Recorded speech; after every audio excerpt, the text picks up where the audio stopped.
Hello, hello. This is PamelaTopjian, and today I am going to open up and get vulnerable. So, we're talking about my breakdown and my breakthrough after the breakdown, after the healing from that. So, to begin with, I am a domestic violence survivor. Um, I am a SA survivor. And yeah, I guess that's Owen childhood trauma survivor. So I had a major mental breakdown, which means that I was suicidal. I was very fearful all the time and without even fully being aware of what I was afraid of. But I felt the fear completely through me. I had nightmares, night terrors, waking up like in a fit, sweaty, like feeling like I was drowning, coming up out of water. And sometimes those would be after or during nightmares, and other times it would just be like out of the blue, and I didn't really understand what was happening. The whole breakdown, I didn't really understand what was happening. I was very anxious. I could barely go into a store, um, drive somewhere. My work was suffering. I had ended up, I had to quit and try to do something else. But so this happened. This is 2015, and this was probably age 49, just before I turned 50. And I, it was after my second divorce. Now, I left that divorce thinking everything will be great now. Like, I was all excited. I left that marriage all excited that it finally, my life is my own, and finally I will be free to be me and free to live my own life. And without being afraid or without walking on eggshells, without having where you're talking on eggshells kind of thing, where you're afraid to say anything because it's either going to be shot down, criticized, or you're going to be blamed for something, you know um, or you'll be gaslit, if you're talking about something that was said before or brought up before by that person. And that person, I'm talking about my two ex-husbands. I was married twice before. Um, so I thought that this was going to be so awesome. I was so excited. I had this little tiny house that I was renting. Um, and I was just excited to start life on my own. And then, like I said, then the nightmares started. Then I started being really fearful, very anxious and depressed. And I was at a point, like I said, I was suicidal. So I had tried to go for some counseling. It was such a lot of red tape. It was such a lot of going here, going there, making this call, making that call, which is very difficult to do when you're depressed or anxious. But I tried and I didn't really get anywhere with that. So I spent almost a year in that state of fearfulness, anxiety, depression, and um, and so finally I had a friend who was going through something similar and had had a bad divorce and was very anxious, not necessarily as depressed, but it definitely had some anxiety issues and definitely had, a horror story of a divorce. So that friend was talking about moving. I lived in we lived in Missouri at that time, and I'm in California now. So that friend was talking about moving to California because they had a friend out here who was going to help them to get back on their feet. Uh, and this friend said to me, maybe you want to do the same. Maybe what you need is a fresh start somewhere far away. I thought that part of my fear was thinking that my ex-husband was going to know where I was because my husband now, I have a wonderful relationship, fully respectful, fully equal, um, and love like I've never known before. This husband, which I couldn't have had without therapy, but we'll get there. But he wanted me to make sure I mentioned to you, you can see I have a little bit of nerve damage in my lip here. And we can really only see it when talking and on the video as much. But I was knocked unconscious on the closet floor with this second husband the night that I left. Um, there's a whole story there, and this is not meant to get graphic and get gory or anything like that. So I'll just say that it was a full night of throwing furniture, me trying to lock myself in a room, him breaking through, and he was not in his right mind. He was on some substance. I don't know what it was, but that's kind of what was going on at that point with him. And so he was not in his right mind, and I was very scared of him. And he had throughout the marriage, or at least the last probably 5 years, maybe. Um, there was verbal abuse, definitely emotional abuse. And there was some, not necessarily striking me, but getting in my face, right up to my nose, my forehead, yelling at me, pushing me up against the wall, stuff like that. Um, and forced SA and so I had said to myself, so when I found out about the substance abuse and alcoholism, I had said to myself, if he, at that point I was going to leave him. So I already knew that I was leaving, but I was waiting until things were okay because he was not working at the time. And I was kind of waiting for him to get on his feet before I divorced. Um, and during that waiting period is when this happened overnight. Um, and I had to call the police in order to get out safely. So, and then it's after that that I spent almost a year in my own little house, getting worse and worse and worse. So, so then, so here's the story about coming to California. So I ended up getting on a bus with a one-way ticket, and it was a 3-day ride, all alone. I think I had just turned 50 at this point. Yeah, I just turned 50 because it was 4th of July. It was actually June 30th. My birthday's the end of June. So it was June 30th that I got on the bus. I got to California on 4th of July. So so this I was numb. So many people told me, be careful, be careful. Um, you know, uh, I didn't really care because I was suicidal, but people didn't know that. Um, and I thought, well, if this is what happens, this is what happens, whatever. I didn't care. So I wasn't being brave, I was just I was just following. So my friend had said to me, maybe this is something you want to do, a fresh start.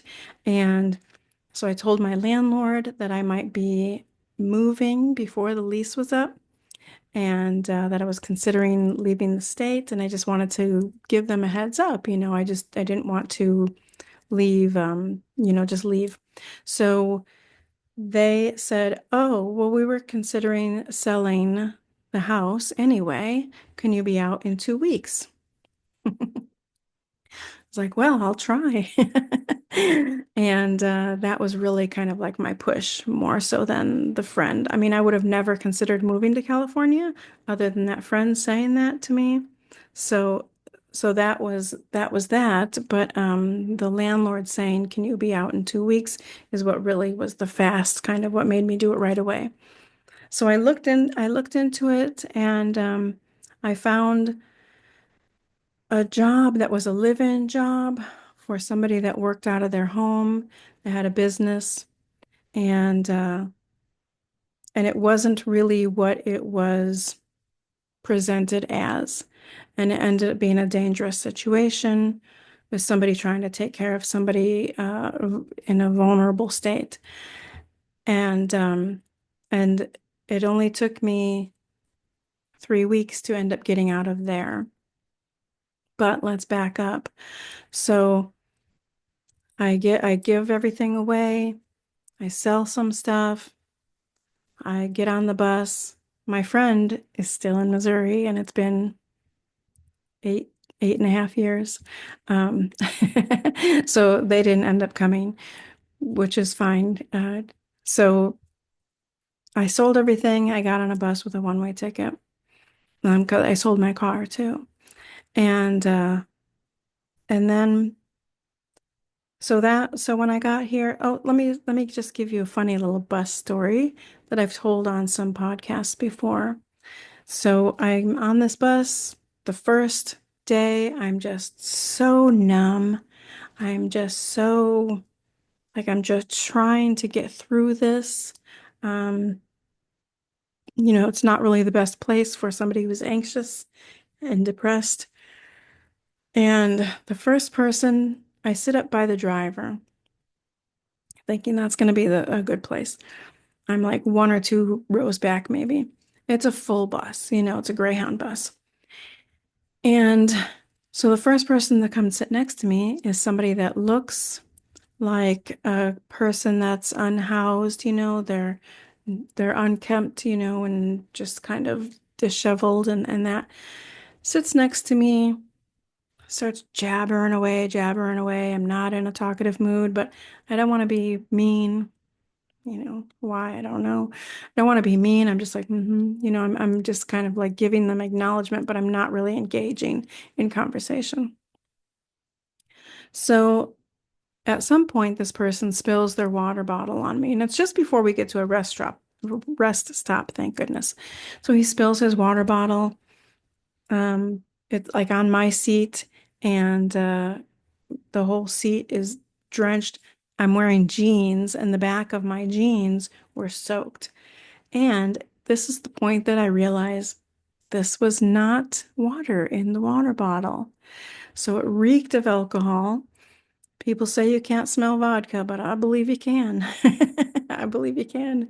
Um, unless there's something else that looks like water that's alcohol, I don't know. But so I stand up real quick, just as sort of a knee-jerk reaction. And I don't know if I don't remember now, like if he had a bandana or he had something in his hand or if it was just his hand, but he starts trying to wipe off my bottom. You know, this man, you know, is wiping off the back of my jeans. And I'm like, don't, And so we're pulling up to the rest stop at this point. Everybody gets off. The bus driver says, we're not getting anybody's luggage. It's underneath the bus. He says, we're not getting anybody's luggage. You just go in and, grab. This is not like a long rest stop. This is like we go in, we're going to it. It's at a bus station. So we're going in. You can, grab something out of the vending machine, whatever. You can go use the restroom, whatever. Just stretch your legs a little bit and come back. So I tell the bus driver I need to get some clothes out of my suitcase because this person next to me spilled some alcohol all over me. And this is the first day of a 3-day trip. And so he made an exception. He got me that. I went in and changed. I told him what happened, and he kicked that other man off the bus. And I ended up throwing my jeans away. I didn't want to roll them up and put them in my suitcase and have everything stink. And so that was just one more thing that I didn't have because I had gotten rid of so much. And when I left the house after that second marriage, when I left the house, the way I left a lot behind. But I built it up, household stuff and whatever for throughout the year. And um, so I only came with a suitcase, and I think I had a carry-on bag with me, and that was it, and my purse. And I'm not somebody that carries a huge purse. But so I left my jeans. They kicked the guy off the bus. I remember pulling out and the guy standing there and he's like looking at me. And it was the one of the first times that I felt a little bit empowered. Like I wanted to feel bad, but I was telling myself not to feel bad. Don't feel bad. He should not have done that. And I mean, there's a rule of no alcohol on the bus. So I could, there's no way I couldn't have not said something because, I reeked of alcohol and the seat of my jeans were all wet. So anyway, so that's just kind of a fun little story. So, so when I get to California, I get into this bad situation. And by the way, that's going to be my third book, but I'm going to use a pen name. So I might, I might, I might talk about that when it happens. But anyway, so I end up in a bad situation. I'm embarrassed. I'm ashamed. How could I be so stupid? How did I not realize? I didn't listen to people who told me, this is, be careful. I tried to convince people that it was going to be okay, and it wasn't. But the second time that I felt a little more empowered is I set my sights on getting out of there. I found another job that was a live-in job, and it was for like caretaker. And then from there, so I ended up from that first one that was so bad, having a few others that were not the same bad kind of a situation, but just didn't really work out well for me. And then I ended up doing pet and house sitting, and then in a long-term situation, pet and house sitting, and uh, and that was over the course of the first couple of years actually that I was here. And during that time, I got some therapy. So I was really shocked that I was still feeling all these same feelings. I was having nightmares. I was still fearful. I was still anxious and depressed. And I was not getting any sleep at all. So my thought was to go to the doctor to get, my thought was sleeping pills. I thought I need something to help me sleep. Everything will be better if I could just sleep. I don't know why I'm so anxious. I'm away from the bad guy. And I just wasn't sure. I didn't know what was going on with me. I went to the doctor and medical doctor, and I can remember sitting in the waiting room, and once I'm in the office, like wringing my hands and just, I was just, oh, I might have been even shaking. I just felt so, I was so scared, and I don't know why, but I was so anxious and had this fear within me still. And the doctor wanted to send me to a psychiatric hospital. And I convinced him not to. So he ended up giving me some medication and set me up for therapy. And so the medicine helped somewhat, but it was kind of numbing a little bit. But it was a little bit helpful and starting to get some sleep and starting to not be so fearful um, out in public. And and so once I started therapy, there was this, I'm going to say, a breakthrough moment when I realized I'm going to be okay. I think I'm going to heal from this, whatever it is. So when I went to therapy, I thought, what am I going to say? I thought, oh, I had a divorce and I thought I was going to be okay, but I just can't get over it. I don't know why I'm feeling this way. I was kind of embarrassed. I was like, why can't I get over this? It's been enough time. I'm safe. Everything should be great. And, and it just was getting worse and worse. And I knew I didn't want to live like that. So I was still somewhat suicidal because I was thinking, I'm not going to live the rest of my life like this. And if I cannot heal this, I am not going to stay here on this earth. So when I went to therapy, I was like, finally, I think it was pretty early on. It was like probably the second or third session, maybe. And I could begin to see that there was a little bit of a shimmer of hope. And, being able to recognize some things and see things differently, really, that was like a big breakthrough right there. It's like, oh my gosh, I'm going to be okay. I'm going to be able to live and I'm going to get through this. So that was huge.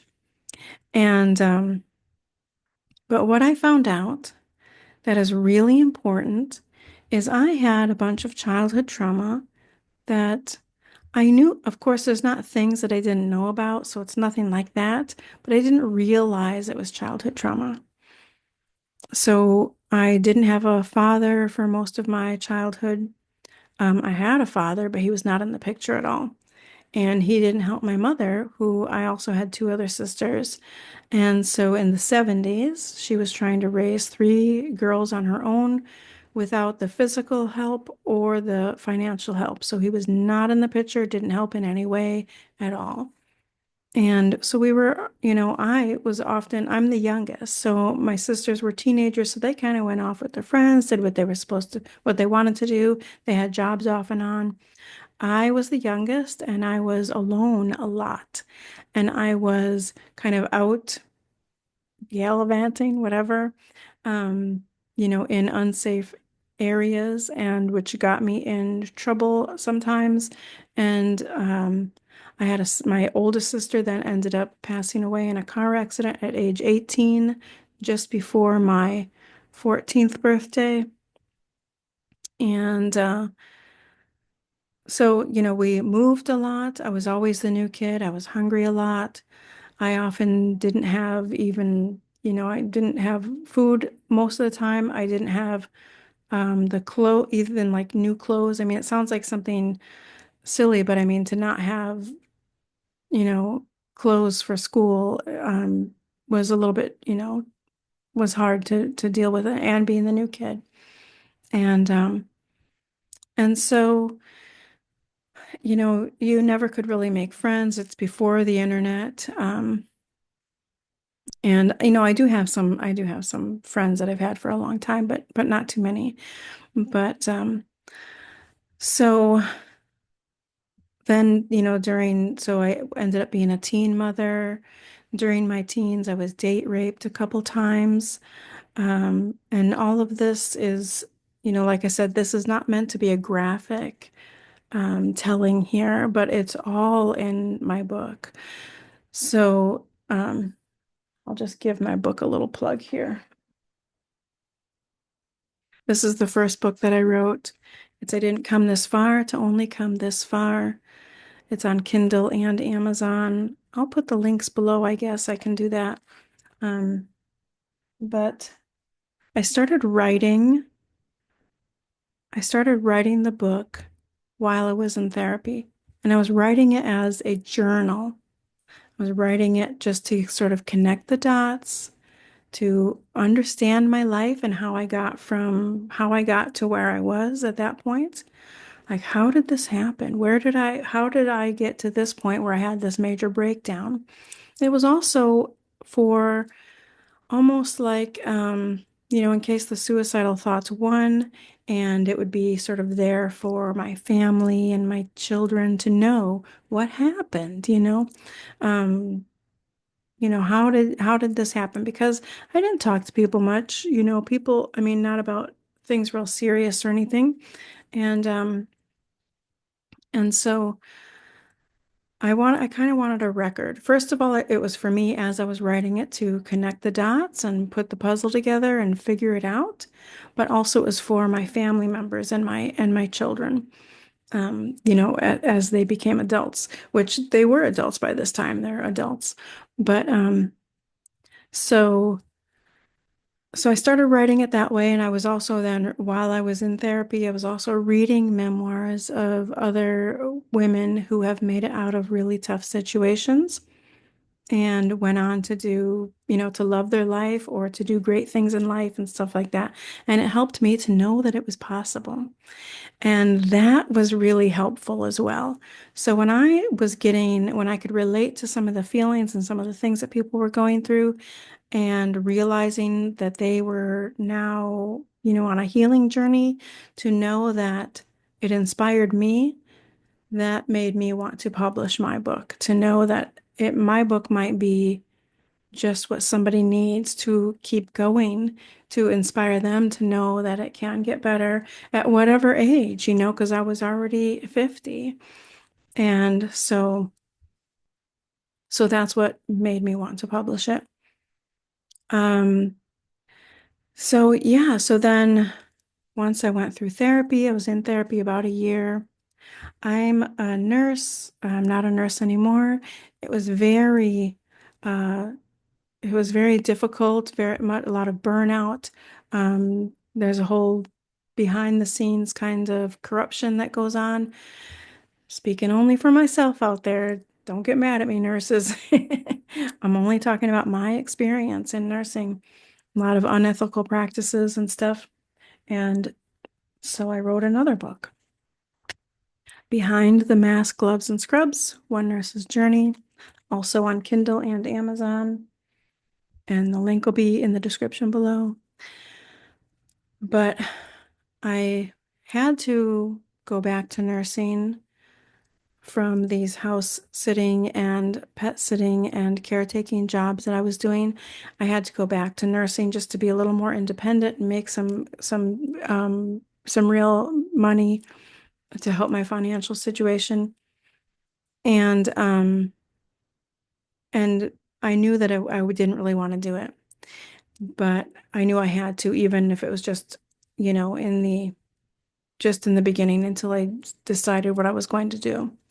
But that was after therapy, and then, then I was in this relationship that I'm in now, and I was we weren't very we weren't very close, I'm gonna say. We both had bad relationships with our exes. I mean, I don't mean bad, I mean like abusive in different ways. And so we were taking things very slow in the way of building a relationship, and you know, we were both very, very independent, and just enjoying each other's company, and we weren't somebody that as soon as we started dating, we saw each other all the time. It was like, maybe the weekends at first and, here and there. So anyway, so at that point, then writing the book in nursing, we were living together, and the pandemic hit, and I started taking classes for hypnotherapy. And that's the second time I did that. That's a whole nother story, but it's in the book. And I've told it on some podcasts and that too. I've been a guest on some podcasts as well. But so during that time, just before the pandemic, when I started those other classes for hypnotherapy, I started also painting, which was very healing for me. And I was just finishing up my book. So everything was like starting to come together. I was off the medicine. I was no longer doing therapy. I had quit this job that was just so, I like to say that was soul sucking for me. That's a little dramatic, but that's how it felt. And so I was able to quit that. I was in this relationship that I never knew was possible to have. And I was expressing myself creatively with the book and with painting, and everything was coming together. And I decided that was a good time to publish the book because I had been writing and writing and writing and not really knowing. where should I end this? You know, it was just kind of going through my whole life, the childhood stuff, both the marriages, the breakdown, coming to California. I kind of skip over that first place that I worked because it was so, I was trying to piece that together in my mind, and it was kind of, like I said, I was really embarrassed about that. And that's why I'm writing that third book because it's going to give all of that information. But I'm doing it in a pen name for safety reasons. So, anyway. And in my book, in the first one anyway, all the names are changed. Even my name, I have my name there as Patience, and my name is Pamela. And any name of anybody that's mentioned, and I try not to mention names too much, but when I have to, when I do, they're not the same name, just so you know. Um, but so yeah, so breakdown to breakthrough. I think I've covered everything. If you have any questions, um, feel free to ask. And if I remember anything that I think was important to say in here, I'll write it in the description. So please read the description below. And if you like any of the videos on this channel, please subscribe. Um, so, one big takeaway is that it does get better. It gets better. Don't give up. Don't give up. And when I say that, I mean, so I quit nursing and recently kind of stopped taking clients for hypnotherapy. Um, so, when I say don't give up, I mean on yourself. I don't mean if you have a dream and you're working towards it and you just hit one obstacle after the other, or it's not working out, or it doesn't feel right to you for some reason at all, any reason at all. If it doesn't feel right within your heart and your soul, it's okay to move on. Moving on is different than giving up. So when I say don't give up, I mean don't give up on yourself. Find some help. And that can be a traditional therapist, that can be a medical doctor, again, whatever feels right for you. On this channel, I have holistic connections, conversations with holistic practitioners. There's all kinds of holistic modalities that would be helpful for somebody on a healing journey. So go through some of those and see what feels right for you or what sounds like it's something you might want to try. Um, so yeah. So I think that that's my main message and the reason I wanted to get a little bit vulnerable and share my story and let you know where I'm coming from. And yeah, I guess that's it. So thanks so much if you're watching still. Thank you so, so much for being here and taking the time to listen.